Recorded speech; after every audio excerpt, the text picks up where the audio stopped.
Assalamualaikum warahmatullahi wabarakatuh. Apa kabar semua?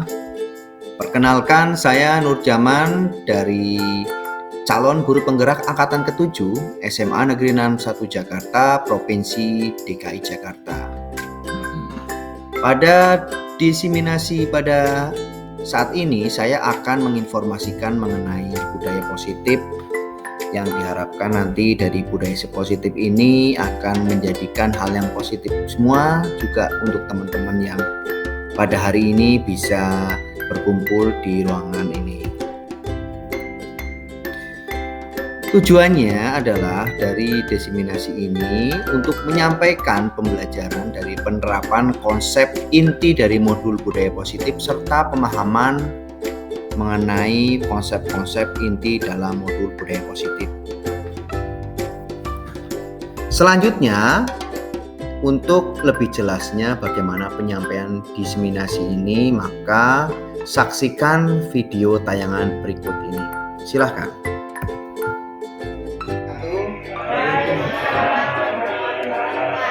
Selamat siang Bapak Ibu Guru. Alhamdulillah hari ini kita dapat berkumpul di kegiatan diseminasi pemahaman dan pengalaman budaya positif. Juga saya Nur Jaman, calon guru penggerak angkatan ke-7 dari SMA Negeri 61 Jakarta.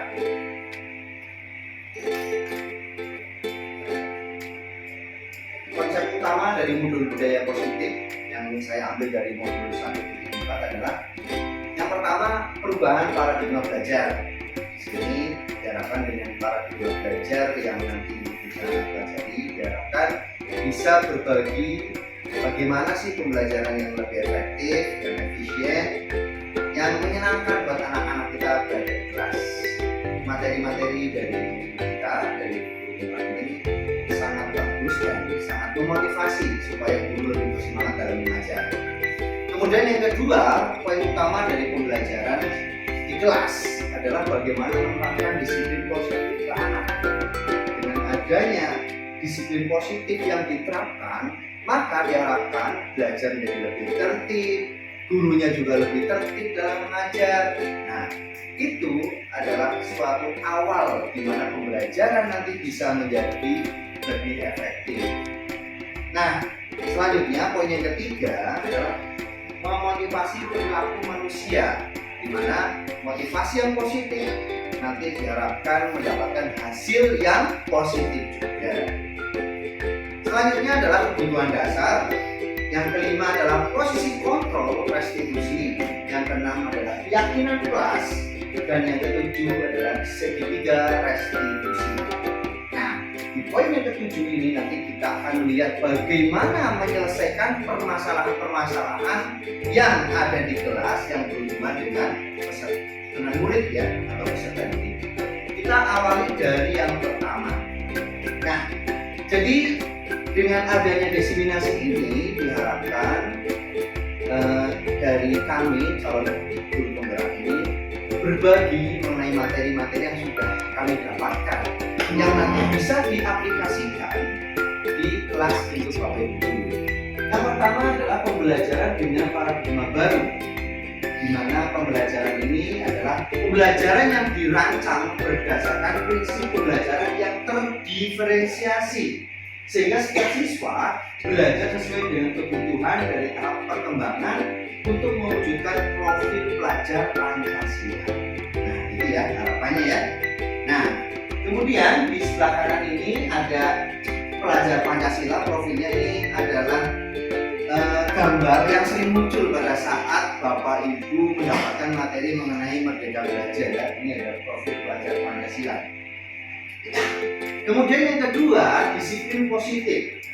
Disiplin positif ini diharapkan budaya kita atau makna disiplin yang dimana menjadi sesuatu yang dilakukan seseorang, menjadi sesuatu yang mendapatkan kepatuhan, kita cenderung menggabungkan kata disiplin dengan ketidaknyamanan. Nah, maksudnya ini, pada saat kita akan menginformasikan mengenai ketaatan siswa di kelas, tapi pada saat menginformasikan itu kita terlalu keras kepada anak, sehingga anak itu menjadi merasa tidak nyaman.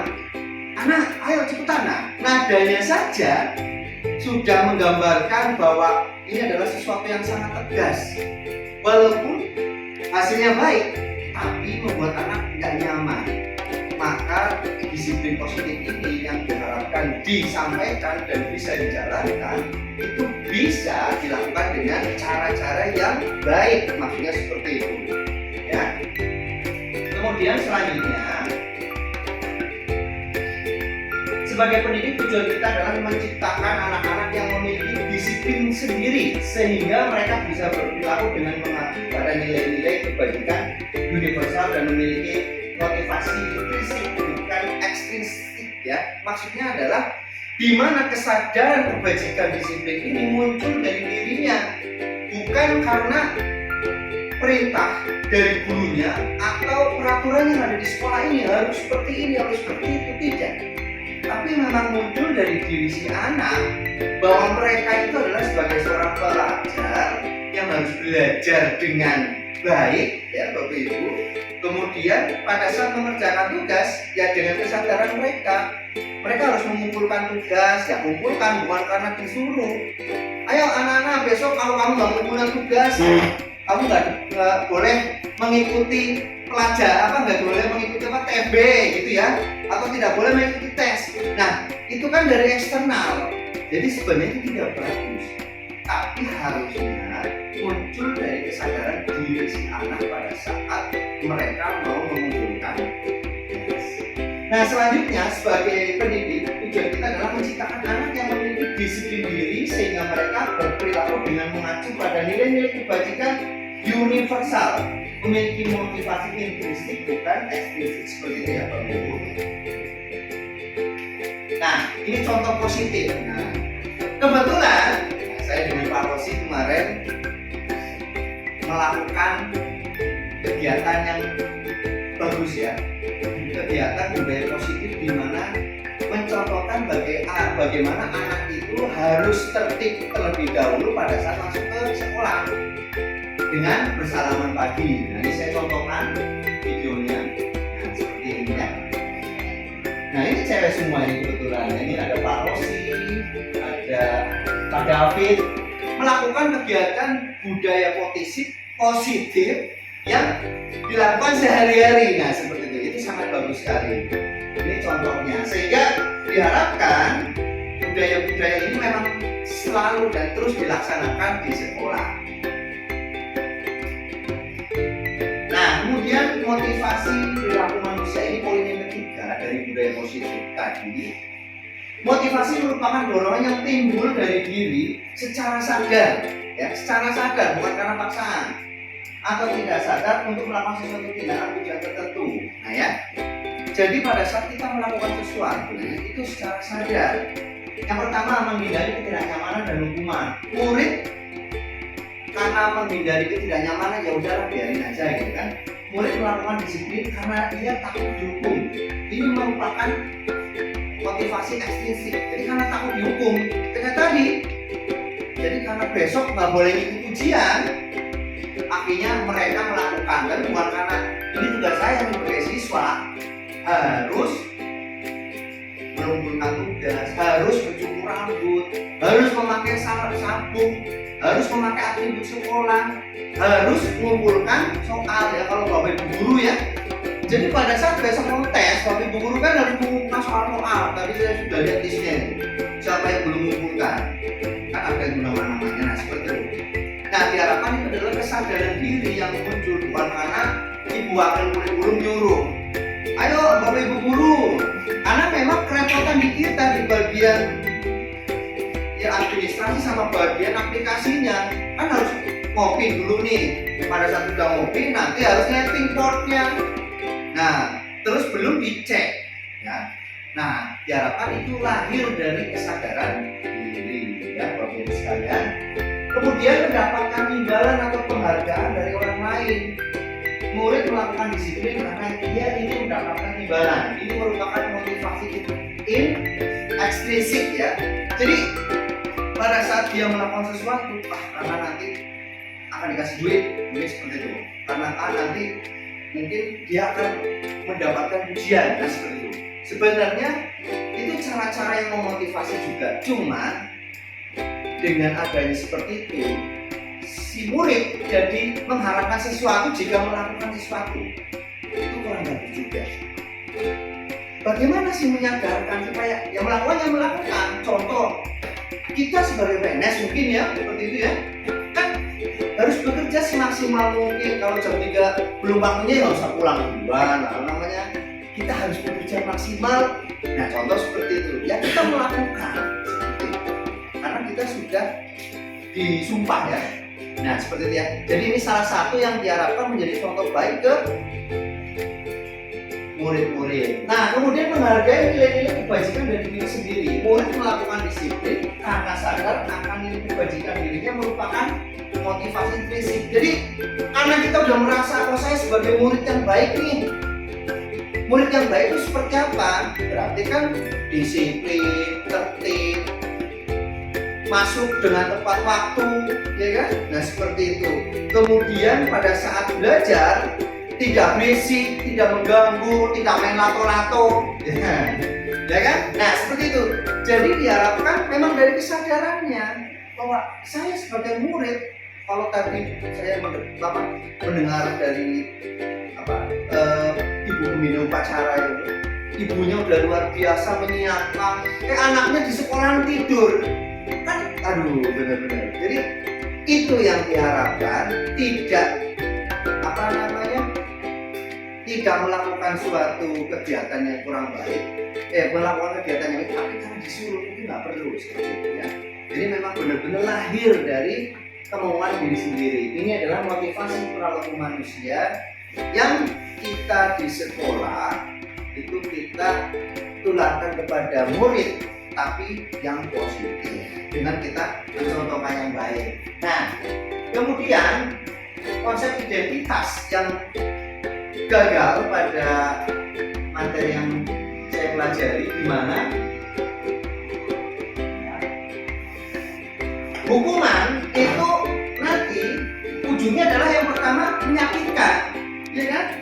Kemudian dengan hukuman itu menjadi tidak nyaman, murid jadi takut karena takut dihukum di lapangan atau takut dikucilkan seperti itu. Kemudian ujungnya jadi pemaksaan kalau kita kasih hukuman. Kemudian murid menyembunyikan kesalahan, jadi takut. Contoh, mungkin pada saat kita melihat di CCTV bahwa murid mencuri, kemudian karena takut dihukum, dia ditanya, tapi jawabnya saya tidak mencuri. Nah, sebenarnya itu kan tidak bagus. Membuat mentalnya itu takutnya karena takut dihukum. Kemudian murid menjadi rendah diri. Nah, karena dihukum. Nah, ini bagus nggak nih? Pada saat kita menghukum murid melakukan kesalahan, kemudian kita hukum, contoh lah.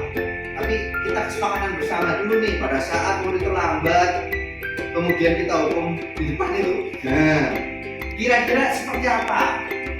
Sehingga murid pada saat diberikan hukuman itu sadar atau tidak.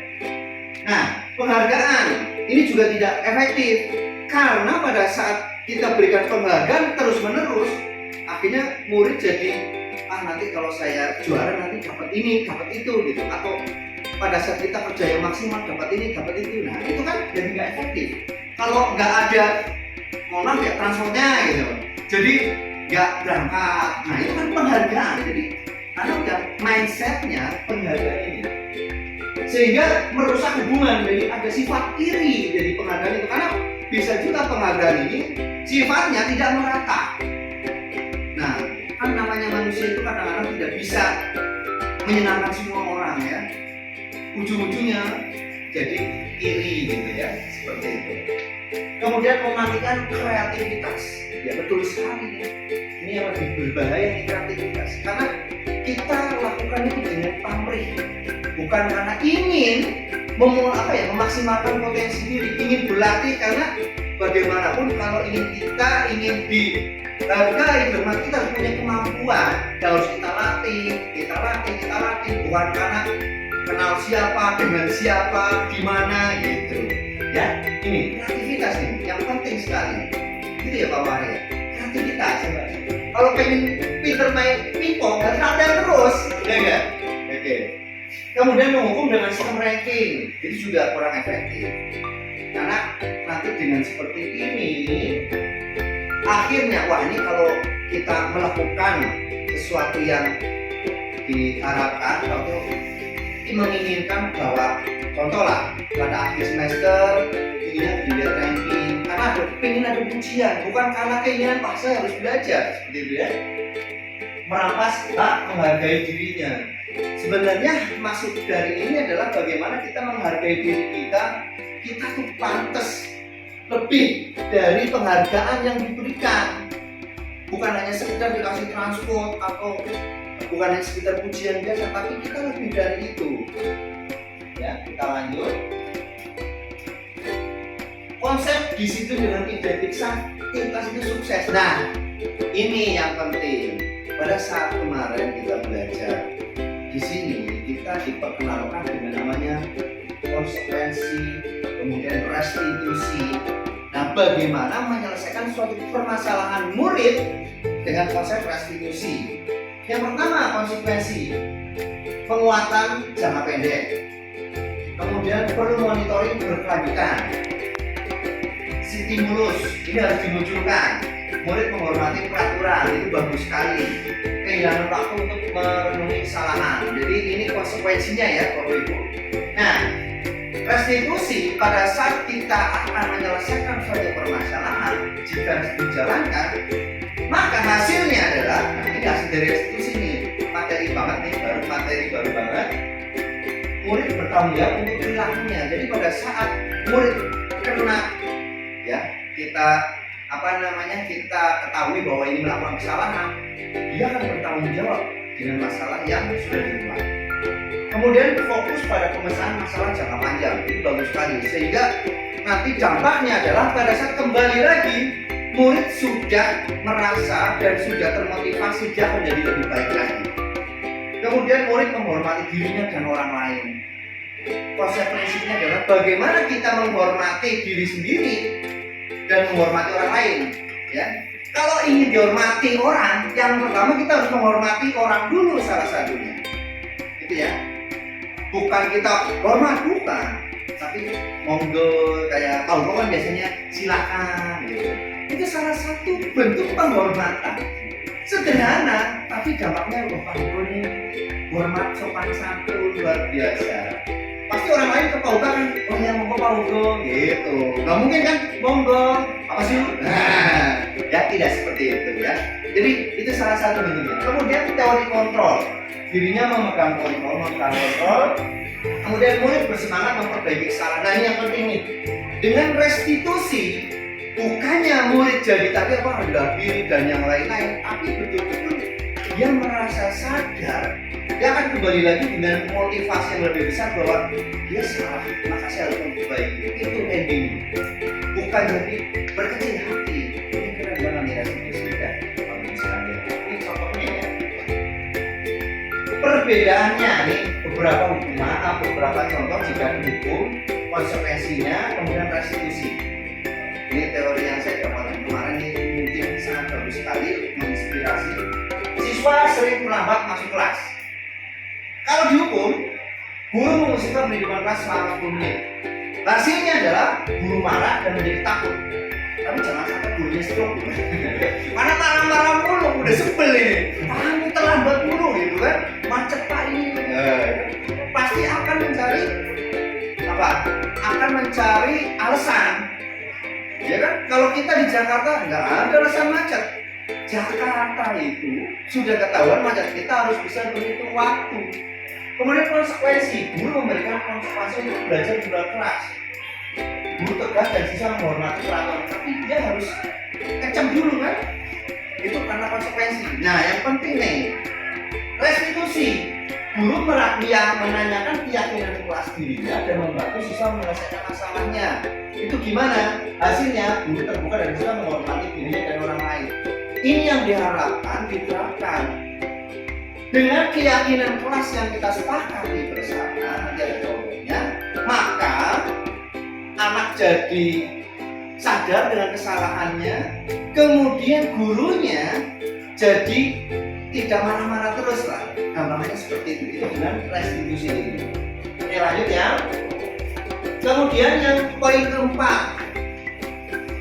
Poin keempat ini adalah kebutuhan dasar dari kita manusia. Yang pertama, bertahan hidup, kemudian kasih sayang dan rasa diterima, kemudian penguasaan, kebebasan dan kesenangan. Ini adalah kebutuhan dasar kita yang memang harapannya sih dipenuhi semua.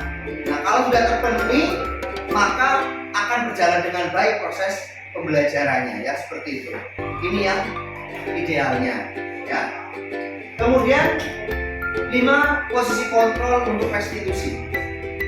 Pada saat kita akan menerapkan teori restitusi ini ada beberapa poin, ya. Yang pertama, penghukum. Yang kedua, pembuat rasa bersalah. Yang ketiga, sebagai teman. Nah, yang keempat, pemantau. Yang kelima, manajer. Nah, maksudnya di sini, pada saat kita nanti menjadi guru dan ingin menerapkan 5 posisi kontrol restitusi, kita posisinya mau jadi apa nih? Kalau saya dengan kelompok kan mungkin sebagai teman, lah udah cincai aja gitu kan. Nah, itu sebagai teman. Nah, itu ada plus minusnya. Kalau sering kayak gitu ya kelompok tetap aja. Nah, gitu ya. Nah, kita contohkan nih 5 contoh penggunaan ini, 5 kontrol restitusi, penghukum dan yang lainnya. Kita contohkan, kita lihat seperti ini. Contoh, ini penerapan 5 posisi kontrol untuk restitusi. Siswa tidak memakai atribut kelas, contohnya nih ya. Kalau dia tidak pakai, mungkin tidak pakai bed ya. Nah, kalau posisi penghukum dia kan bilang pakai aturan. Sekolah lalu berdiri depan kelas. Nah, ini penghukum. Anak-anak jadi takut, ya kan? Kalau dia nggak sesuai aturan, tarik lapangan, paling umpamanya gitu, kan nggak bagus. Kemudian sebagai pembuat rasa bersalah, berapa kali bapak guru harus memberitahu kamu, bapak kecewa sama kamu, jadi muridnya ya, itu kan nggak bagus. Itu pembuat rasa bersalah. Kemudian yang ketiga, sebagai teman yang kata tadi, ayolah yang teliti, bapak guru bangga, kali ini nggak apa-apa kamu salah, tapi besok jangan salah lagi ya. Nah, kalau begitu gimana? Besok bisa salah lagi nih, karena posisi sebagai teman. Nah, kemudian yang keempat, teman kamu melanggar apa peraturan konsekuensinya, kayak gitu kan? Jadi langsung to the point, kamu sudah melanggar nih, gitu teman. Nah, ini yang terakhir nih yang bagus nih. Pada saat kita ingin menerapkan restitusi, sebaiknya di posisi ini.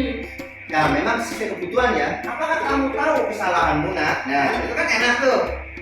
Kira-kira bagaimana kamu akan memperbaiki kesalahan ini? Nah, itu. Diharapkan konsep ini bisa diterapkan. Jadi kita mencari dulu permasalahannya, terus kemudian baru kita selesaikan. Nah, sebelum restitusi dijalankan, ini kan materi baru yang alhamdulillah kita dapatkan kemarin. Ini ada satu yang sangat penting, yaitu posisi kontrol, Bapak Ibu. Keyakinan kelas. Jadi sebelum menerapkan itu, kita harus bikin keyakinan di kelas. Mengapa keyakinan kelas? Mengapa tidak peraturan kelas? Karena peraturan tentang protokol ini pertanyaan. Nah, maksudnya adalah di sini di Gosen menjelaskan, menurut Gosen tahun 1998, suatu keyakinan akan lebih memotivasi daripada peraturan. Nah, karena kita yakin bahwa kalau kamu nggak pakai masker, itu nanti takutnya kena penyakit. Itu yakin kena penyakit. Tapi kalau peraturan, kamu pakai masker ya, nah itu peraturan. Jadi dengan keyakinan ini diharapkan bisa dijalankan. Nah, makanya sebelum restitusi dijalankan, kita bikin keyakinan kelas. Nah, ini contoh keyakinan kelas dalam bentuk video yang saya buat. Nah, implementasi keyakinan kelas, ya. Nah, jadi saya membuat keyakinan kelas pada saat mau mengajar dengan kesepakatan. Di situ siswa harus menghormati teman, harus disiplin. Nah, seperti ini, bertanggung jawab. Dan yang terakhir adalah semangat belajar. Ini adalah keyakinan kelas sebelum kita masuk pembelajaran kita lakukan di awal materi pelajaran kita. Jadi diharapkan keyakinan kelas ini nanti yang akan diterapkan dan akan menjadi senjata kita pada saat kita merestitusi anak yang bermasalah. Nah, selanjutnya, ini adalah segitiga restitusi. Ini dari dosen tahun 2004. Proses menciptakan kondisi bagi murid untuk memperbaiki kesalahan mereka sehingga mereka bisa kembali pada kelompok mereka dengan karakter yang lebih baik.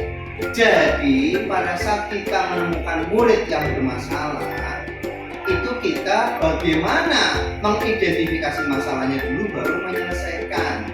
Ini restitusi ya, ini segitiganya.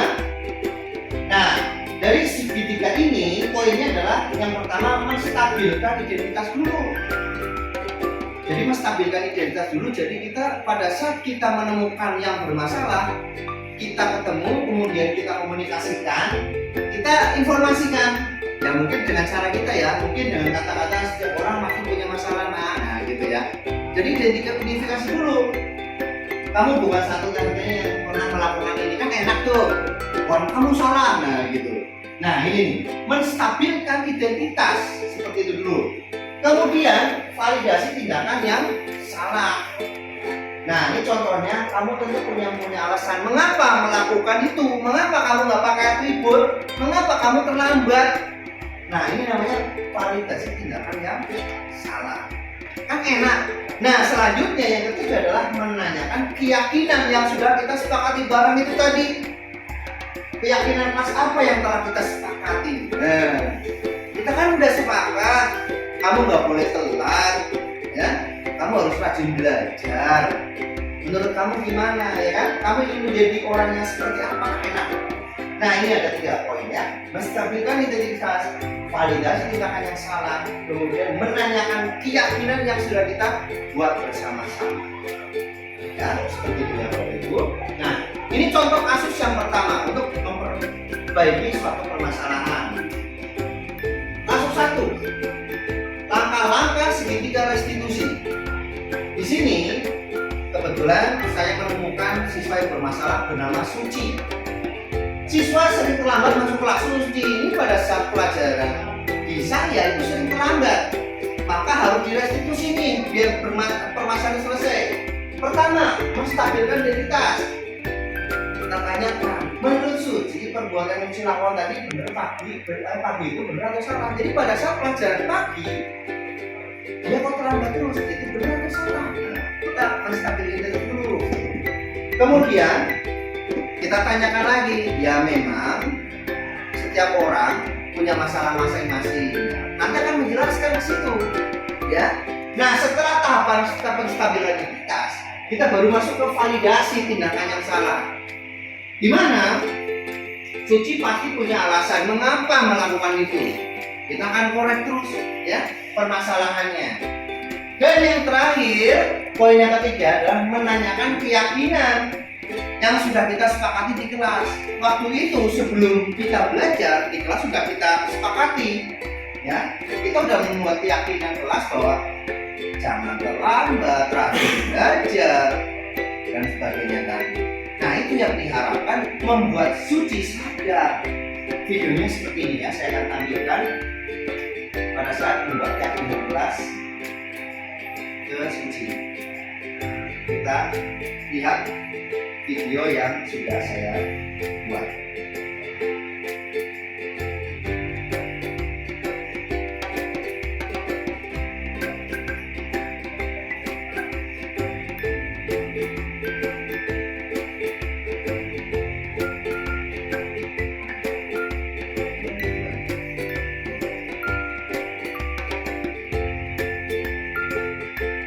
Jadi ini contoh pada saat saya merestitusi dengan 3 poin tadi supaya Suci menyadari dengan hatinya, dengan nuraninya dan kesadaran dirinya bahwa itu perbuatan yang kurang baik dan tidak akan diulang kembali.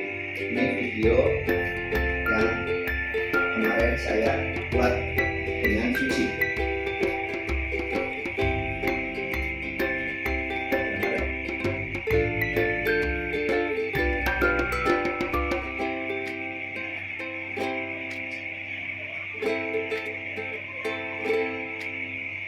Oke, kita lanjut saja video yang selanjutnya.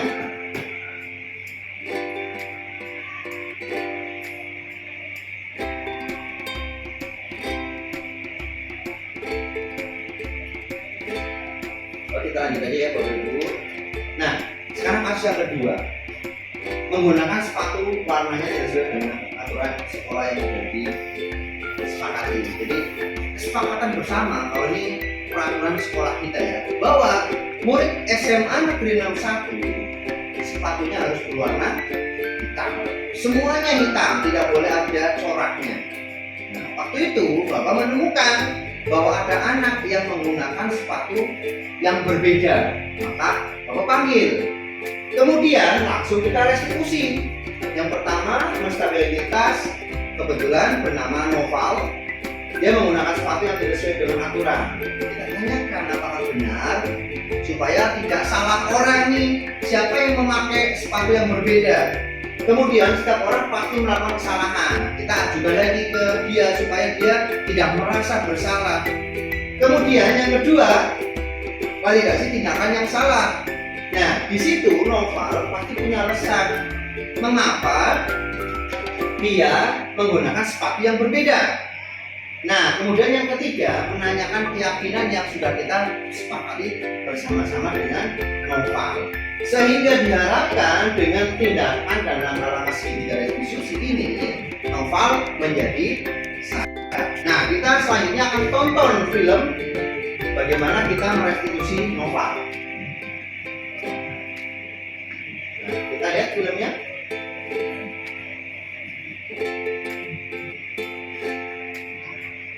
Kita lihat. Ini kurang terdengar ya suaranya ya. Ini jadi posisi Noval saya panggil di ruangan. Kemudian, nah seperti ini. Nah, ini sepatu Noval warnanya berbeda, kelihatan ya? Kita langsung restitusi.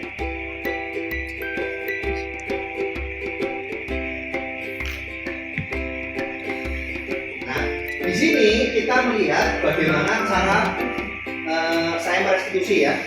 Cara merestitusi, kita identifikasi dulu, kemudian menanyakan permasalahannya, baru kita tanyakan kesepakatan yang sudah kita buat. Ini di video yang sudah ditampilkan di layar ini kita proses. Nah, hasilnya adalah setelah ini kita ingin tahu testimoninya, ya, bagaimana sih testimoni mereka setelah di restitusi. Nah, ini hasilnya.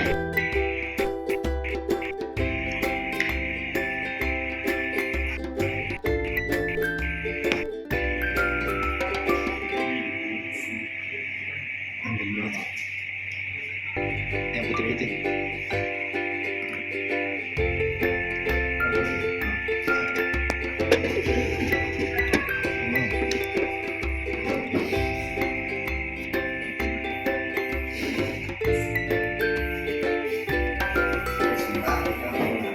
Apa yang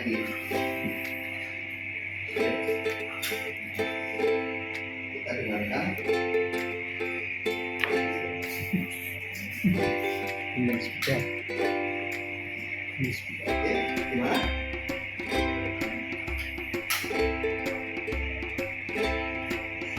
Oke, nggak apa-apa. Jadi Bapak Ibu sekalian, ini adalah contoh hasil restitusi yang sudah dilakukan dan alhamdulillah berhasil dengan baik. Di mana si Suci ini menjadi secara sadar dia telah mengakui kesalahan yang sudah dilakukan. Kemudian dia lebih bersemangat lagi pada saat masuk. Nah, itulah tujuan restitusi. Jadi kesimpulannya untuk restitusi ini adalah dengan menerapkan restitusi, ini ada beberapa tahapan untuk menyelesaikan masalah, merupakan salah satu cara menanamkan disiplin positif pada murid sebagai bagian dari budaya positif sekolah. Ya, Kemudian untuk mewujudkan murid yang mencerminkan profil pelajar Pancasila. Nah itu dengan ciri-ciri tidak menebus kesalahan tapi belajar dari kesalahan. Nggak kelihatan. Kemudian memperbaiki hubungan. Jadi bukan berarti kita menegur siswa terus setelah itu guru dan murid jadi berantem. Itu tidak bagus, para sesama teman berantem itu juga nggak bagus. Maka perlu direstitusi. Ya, guru-guru di 61 nggak ada lah seperti itu ya. Nah, jadi perlu adanya restitusi. Kemudian tawaran bukan paksaan. Jadi dengan murid kita tawarkan, kamu enaknya seperti apa, ya. Kemudian menuntut untuk melihat ke dalam diri, ke dalam dirinya itu ada masalah apa sih sehingga kamu melakukan itu, ya. Kemudian mencari kebutuhan dasar yang mendasari tindakan yang dilakukan itu. Kenapa kamu telat, ya? Kenapa kamu marah-marah terus di kelas, ya? Kenapa kamu marah-marah terus kepada teman-teman gitu kan? Ada apa ini? Ya, pasti ada kebutuhan dasar mungkin yang belum terpenuhi. Itu perlu diselesaikan. Kalau nggak diselesaikan kebutuhan dasar itu, waktu marah-marah terus di sekolahan kan, ya. Kemudian fokus pada karakter bukan tindakan. Jadi kalau kita udah tahu nih, Pak Hugo sukanya ini, Pak Fakri sukanya ini, nah kita rangkul. Pak Wawan sukanya apa? Ya, seperti itu ya. Kita rangkul. Kemudian menguatkan dan fokus pada solusi. Ya, kita fokusnya pada solusi, bukan malah melebarkan permasalahan-permasalahan sehingga nggak kelar-kelar ujungnya. Itulah Bapak Ibu sekalian, materi kita mengenai contoh baik aksi nyata dari modul 1.4 ini yang diharapkan pengimbasan ini menjadi ya bahan referensi lah buat Bapak Ibu pada saat menyelesaikan permasalahan di kelas Bapak Ibu masing-masing. Yang diharapkan dengan solusi yang ditawarkan ini, siswa tidak jadi rendah diri, jadi tidak merasa bersalah, tapi mengakui dari kesalahannya masing-masing, kemudian akan semangat lagi untuk belajar, malah berterima kasih pada gurunya, ya seperti itu ya. Jadi harapannya adalah dengan diseminasi yang saya bawakan ini, harapannya bisa berbagi materi yang sudah saya dapatkan kepada teman-teman. Mungkin dari materi yang dibahaskan tadi bisa bermanfaat dan berguna untuk teman-teman pada saat di kelas nanti. Sebelum kita akhiri kegiatan diseminasi ini, mungkin ada pertanyaan? Ya silakan. Ada yang mau ditanyakan? Pak Maman, Pak Fakri, atau Bu Susi mungkin ada yang mau ditanyakan? Ya, boleh silakan. Ya Bu. Jadi kan sering nih, FGDC. Ya. Contoh simpel yang kita nggak benar atau video Ya. contoh apa simpel dari restitusi tadi itu setiap. Oh ini contoh ya. Ini jadi simpelnya gini. Ini yang ini aja deh yang paling gampang ya, yang sering terjadi di sekolahan. Siswa sering terlambat masuk kelas. Ya. Maka poin resiko itu ada 3 Bu. 1, menstabilkan identitas. 2, validasi. 3, menanyakan keyakinan. Nah, menstabilkan identitas itu maksudnya jika terlambat kan kita tidak langsung kamu salah terlambat. Nah, ya seperti itu kan. Kita menstabilkan identitas itu maksudnya kita ajak ngobrol kepada yang terlambat. Kok kamu terlambat? Seperti itu ya. Kenapa terlambat? Nah, kemudian kita lakukan lagi ke validasi tindakan yang salah. Ini kenapa dilakukan? Nah, di validasi ini memastikan bahwa dia terlambat ada alasan apa. Seperti itu Bu. Jadi pada saat di awal ini sudah menstabilkan identitas, jangan sampai di poin yang 1 dia membuat dia langsung bersalah. Kamu salah ya, kamu telat nih. Ini kan aturan di sekolah nggak boleh terlambat. Nah seperti itu. Nah kemudian poin yang ketiga menanyakan keyakinan yang sudah kita sepakati di kelas.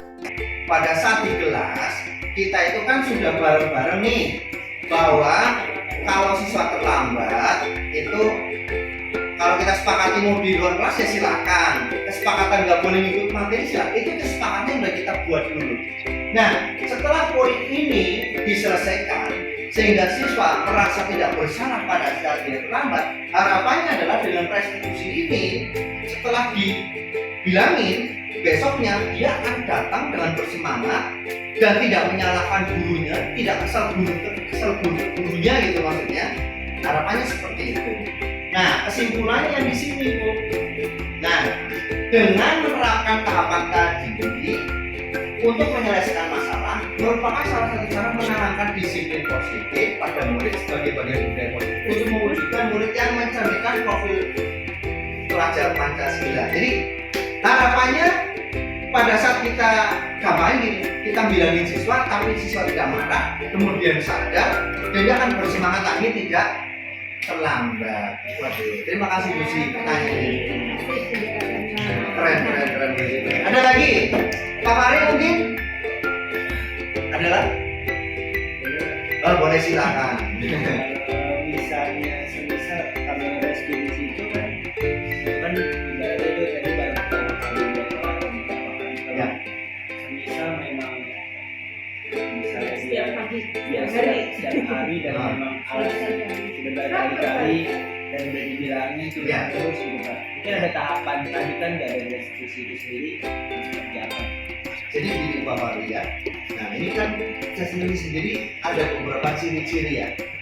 Nah, dari ciri-ciri ini yang diharapkan pada saat kita merestitusi anak itu tersampaikan betul.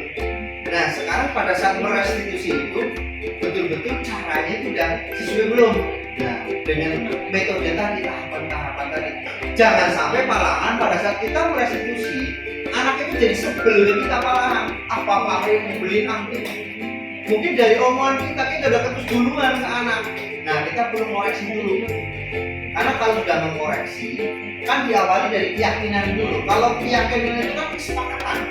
Oke ya, pada saat poin yang ketiga tadi kesepakatan itu sudah dipenuhi, maka kemungkinan insya Allah lah ya anak-anak yang bermasalah kemudian kita sepakati bareng-bareng itu bisa sadar dan semangat lagi untuk belajar. Oke, silakan ada lagi yang mau ditanyakan? Oke, silakan Pak. Ya, sebenarnya kan motivasi perilaku manusia. Orang manusia berperilaku itu berbagai motivasi ya. Mulai berbuat baik itu dengan cara dihukum dulu. Nah, ini ya Pak. Semoga lagi maksudnya. Poin tiga. Ya, Apa juga ya? Ya, poin tiga ya. Dibuatnya. Ya, nah iya. oke. Ada yang dihukum, ada yang dikasih penghargaan, Ah, ada yang motivasinya dari diri sendiri. Melihat perkembangan siswa-siswi sekarang murid-murid, apakah kita agak kesulitan gitu untuk Ya. mengembangkan atau menanamkan nilai kebajikan motivasi intrinsik. Ah, Kalau kita tahu di zaman kolonial sampai tahun 80-an mungkin orang-orang lebih ampuh kalau dihukum. betul. Dihukum mungkin kita juga dulu waktu sekolah kalau dihukum kita jadinya disiplin tertib. Sedangkan anak yang lahir tahun 80 sampai ke sini lebih senang dihargai, dikasih pujian. Tapi dampaknya bisa untuk mendapatkan penghargaan dia bisa melakukan segala cara, itu juga bahaya. Nah, bagaimana sih cara kita untuk memotivasi atau menyadarkan siswa itu sehingga menimbulkan motivasi intrinsik? Apakah bisa dengan cara teori restitusi itu kalau sudah dilakukan bisa berapa kali sih itu dilakukan terus kan sih tidak? Karena dia balik lagi. Nah, bagaimana cara kita melakukan motivasi intrinsik? Oke, terima kasih Pak Rosi. Jadi memang sangat bagus sekali nih pertanyaannya. Jika tidak langsung diubah, kan ibaratnya air ya. Kalau kita tesin terus itu akan ya ke batu itu tapi akan bolong. Sama juga dengan pola pembelajaran yang memang dari materi ini diharapkan bisa diterapkan. pada saat kita sudah mencoba menerapkan, yang pasti pada saat penerapan kita kan perlu ada kesepakatan. Ya. Jangan sampai materi ini bisa gagal karena kesepakatan dari lingkungan sekolah ini tidak solid. Itu yang menjadikan tidak berhasil. Maka kita harus kesepakatan bareng-bareng. Contoh di sini ada 3 wakil, harus sepakat. Murid ini tidak boleh nangis. Kemudian kesepakatan itu kita sosialisasikan bersama-sama ke semua warga sekolah bahwa 6.30 anak-anak tidak boleh masuk, contoh seperti itu. Nah itu kan kesepakatan kita yang harus kita jalankan bersama-sama. Nah itu contoh kesepakatannya. Nah kemudian pada masuk materi, kenapa sih kok nggak berubah-ubah? Ya kita kembali lagi, mungkin pertanyaan mirip sekali dengan Pak Fahri ya. Lalu kenapa nggak ampuh? Kita harus ngoreksi juga pada saat kita mau menggunakan teori di sini. Bagaimana sih kita penyampaiannya? Kemudian bagaimana kita menjalankannya, tahapannya? Karena kan jangan sampai kita ingin menerapkan ini, tapi pada tahap identifikasi kita udah langsung menjawab, kamu salah. Nah seperti itu. Mungkin perlu kita koreksi. Nah seperti itu. Jadi polanya udah bagus, teorinya udah bagus, tinggal bagaimana kita menerapkan yang konsisten itu. Kalau belum ya kita coba evaluasi, kan ada tahapan evaluasinya ya. Tahapan itu kita jalankan, kemudian evaluasi salahnya di mana, lalu kita lakukan lagi sampai betul-betul siswa atau murid itu sadar bahwa itu tidak baik dan mereka secara sadar akan melakukan yang menjadi lebih baik lagi. Itu Bapak Ibu, konsep teori ini yang diharapkan bisa memperbaiki dan memberikan solusi untuk permasalahan-permasalahan siswa yang memang sering kita temui di kelas ya, dengan segitiga restitusi. Oke, ada lagi, silakan Pak Sahar, mungkin Bu Ella mau bertanya.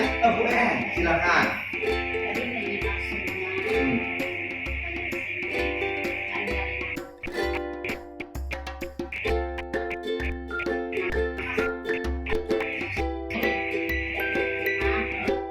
Ini maksudnya. Oke.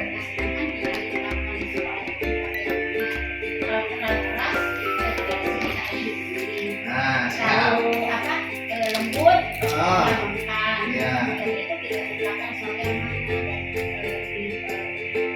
bagusnya. Misalnya kan ada karakter anak itu kan berbeda, ada yang terima, ya, dan terima, kadang dia tidak ada yang terima, itu dari ajaran Jadi memang kondisional ya, kondisional itu pada saat kita yang menerapkan, tapi yang bagus memang sebagai posisi manajer. Apakah kamu pun kesalahanmu? Nah itu kita masuk dulu supaya dia sadar dulu. Seperti itu, bagusnya seperti itu. Sehingga pada saat kita menanyakan ke murid yang melakukan kesalahan itu, atau mungkin ke karyawan atau pegawai lah ya, itu salah atau benar sih? Nah kita coba restitusi nanti Bu. Nah gitu ya. Ini benar atau salah sih bagusnya? Nah, baru kita identifikasi dan kita diskusikan lagi kesepakatan yang sudah kita bareng-bareng sepakati.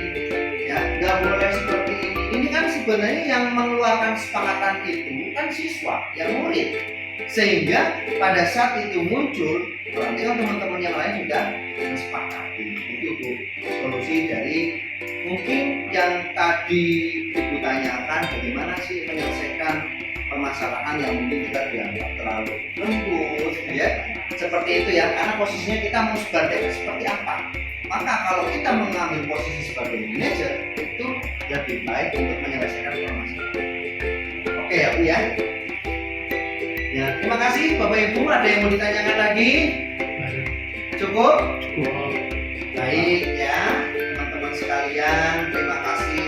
Alhamdulillah kita sudah pada akhir kegiatan.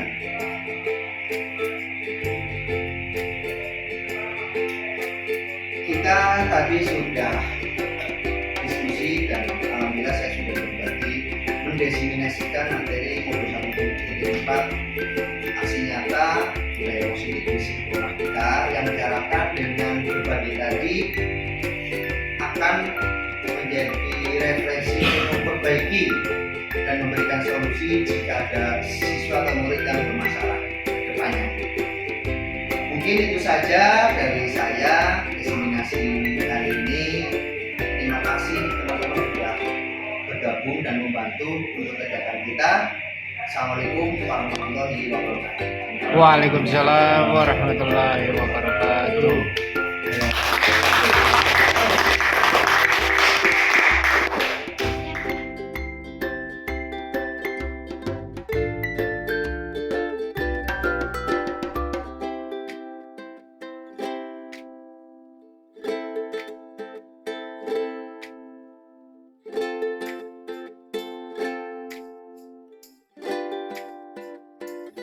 Sepakati bersama-sama agar pelajaran kita itu bisa tertib, jalan dengan baik, dan tidak ada gangguan dari teman-teman ya. Tuh, dengan kesepakatan ini diharapkan teman-teman enak belajarnya, lebih fokus. Itu ya, jadi kita sepakati bersama-sama. Yang pertama nih, enaknya pada saat belajar apa ya? Kalian harus gimana agar belajar itu bisa tertib? Harus saling menghormati ya. Oke, berarti yang pertama adalah saling menghormati nih, saling menghormati. Nah, saling menghormati sama teman, tidak boleh mengganggu, ya tidak boleh membuli, tidak boleh mengganggu, tidak usil. Biar temannya itu belajarnya dengan tertib dan nggak terganggu dengan aktivitas seperti kamu main apa atau mainan lato-lato di sebelah jalan fisiknya. Kemudian pada saat kalian sudah menghormati teman, kalian juga harus tahu pada saat Bapak Ibu guru memberikan tugas, kalian harus apa? Tanggung jawab. Betul, bertanggung jawab. Jadi bertanggung jawab kalau dikasih tugas. Wah, tanggung jawabnya ada di tempat saya. Itu kalian sudah nyiapin tanggung jawabnya siapa Pak? Ya intinya belajar kok, nggak ada yang lain-lain ya kan? Nomor satu ini jembatan ke PTN favorit. Kamu akan ngerasain sendiri pada saat kamu udah di IGM gitu. Keren banget itu kamu bisa dengar semua itu. Ya, tadi anak Cilacap nih. Gimana pulangnya UI? Itu bisa sekecamatan. Tahu semua ya. Amin. Bisa jadi bupati Cilacap. Amin. Nah, kemudian supaya enak kelasnya itu kita harus menjaga kebersihan ya, harus bersih. Nah, bersih ini kan perlu kita jaga bersama-sama. Jangan sampai kayak kemarin nih ada kelas yang mana nih ya? Laporan saya Pak, kelasnya bau, baunya apa? Sampah di belakang. Ya, jadi kita harus sepakati supaya kelas ini bisa lebih baik. Itu harus kita sepakati, tidak ada sampah-sampah di laci. Nah, kebersihan. Kemudian supaya tertib juga, nggak boleh ada yang terlambat dan harus tepat waktu pada saat mengumpulkan tugas. Nah, kita harus disiplin waktu betul, disiplin waktu. Nah, jadi disiplin waktu itu yang kita sepakati bersama-sama ya. Kalau bisa teman-teman anak ini harus betul-betul bertanggung jawab tadi. Kalau mau ngumpulin tugas besok ya kumpulin ya, jangan di ulur-ulur waktunya karena pasti kumpul lagi ya kan. Nah, kemudian pada saat masuk pagi, kalau kita sudah memprediksi bahwa 61 macet ya jangan jam 6 berangkat ya kan, jam setengah 6 berangkat supaya kita bisa nyampe sekolahan itu tepat waktu. Nah, kemudian poin yang kelima ini yang paling penting. Jadi kalian kepada guru harus gimana? Menghormati.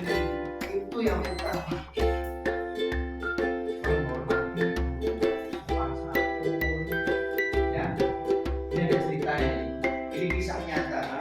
Bapak dan Jawa tahu ya? Lumayan lama ya.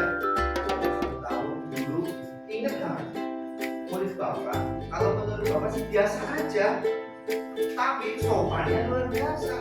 Kalau ketemu guru ini cium tangan, saling ya Pak. Ini akalnya benar-benar di sana dia tuh dimampu apapun cek. Itu nilainya tapi sopannya luar biasa. Dampaknya apa? Dia itu dapat UGM.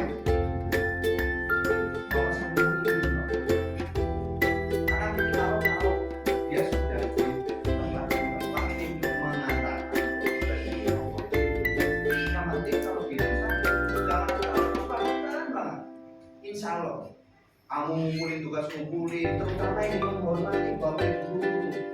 Ibaratnya ustadz atau kiai itu kita mendapatkan bertanya, ya kan? Nah, guru itu kan orang tua kalian yang akan mengantarkan kalian ke perguruan tinggi impian. Dampak dari mana nanti? Yaitu nanti ke dunia kerja. Kalian akan melihat, oh iya ya, dulu waktu dari Nusantara. Karena coba kamu lihat, mungkin kalau di sekolah lain walaupun sama-sama 9 nilainya, tapi kalau dari 1 diberi 5. Ya, seperti itu. Jadi dampak dari kita menghormati guru itu belajar kita akan menjadi lebih baik. Dan juga guru kalau umpamanya anaknya baik, kalau nilainya jelek banget juga mikir kan, betul nggak sih? Tapi kalau sombong banget, aduh ini anak udah pinter ya, kurang pinter sombong gitu, itu udah kumulatif gitu. Nah itu yang diharapkan, hormat kepada guru. Kemudian ini juga paling utama, kalian di sini sudah tahu bahwa lulusan akan mengantarkan kalian ke PTN favorit. Jangan lupa harus semangat belajar, betul. Ini kesepakatan kita agar kalian di kelas bisa belajar dengan baik, dengan tenang, tanpa diganggu dengan teman yang lain. Itu kesepakatannya. Kita dengan adanya beberapa kesepakatan ini, pelajaran selanjutnya Bapak nggak pengen kalian tidak menghormati teman, tidak bertanggung jawab, ruangan tetap bersih, disiplin waktu, menghormati guru dan semangat belajar. Sepakat? Ya, terima kasih. Nah, kita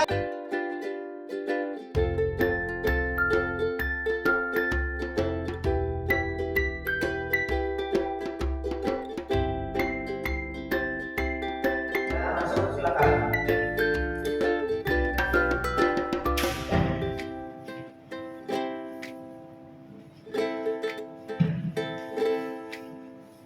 Gimana, Jadi sehat? Gimana tadi perjalanan dari rumah? Lancar? Ya, diskusi ini maksud apa? Diskusi ini akan membuat lihat kehadiran kamu di perpustakaan. Kamu tahu kan hari April? Kamu pengen tahu kenapa kok kamu sendiri?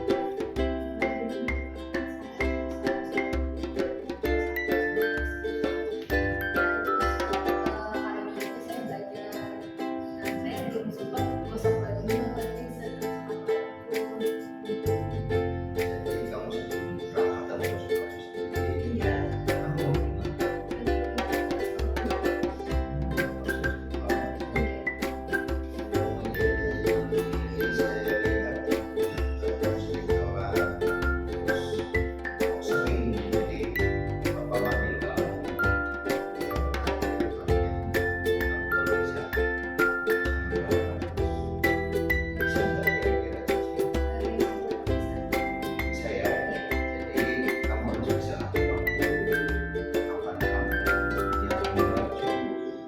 harusnya mau ya, jangan pagi-pagi berangkat baru kamu menyiapkan baju kosong catatan kamu banyak sekali ya. Jadi solusinya kamu bantu kamu apa persiapan baju kamu kata lagi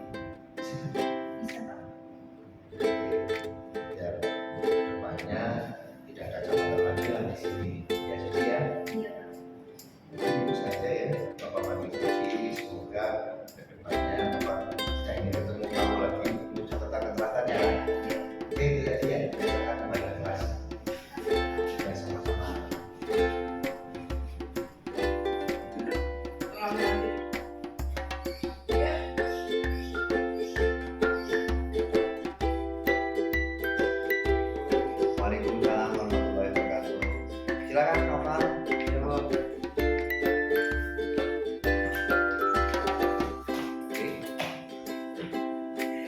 gelar nama ini berarti Dinika tidak boleh memilih Gimana ya. kabar? Yang Halo, pas. Pak.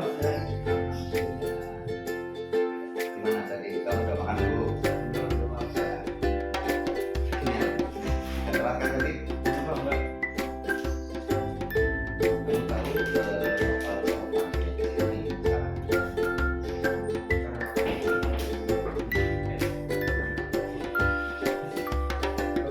Mas Pak, ya. Jadi normal. Kan normal kuliah apa nanti sekolah ya.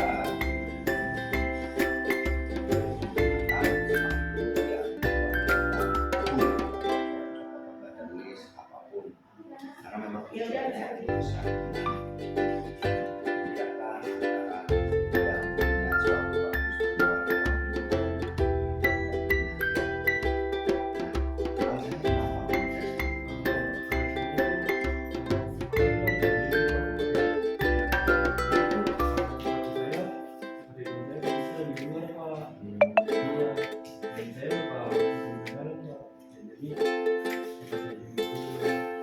jadi sepatunya masih basah. Jadi normal kalau untuk masalah ini boleh apa boleh, tapi kalau tidak ada suatu permasalahan akan dilakukan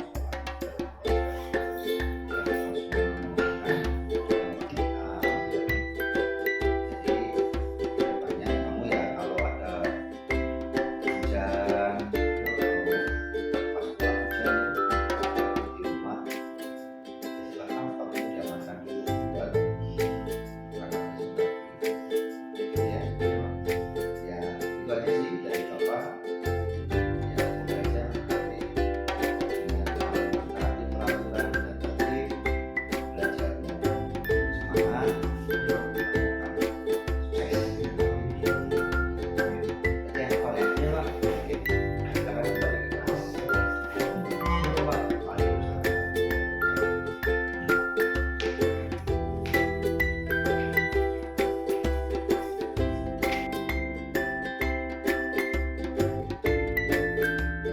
Setelah mendapatkan bimbingan dari penerjemahan, saya menyadari sadar apa yang sudah saya lakukan dan akan menjadi lebih baik lagi.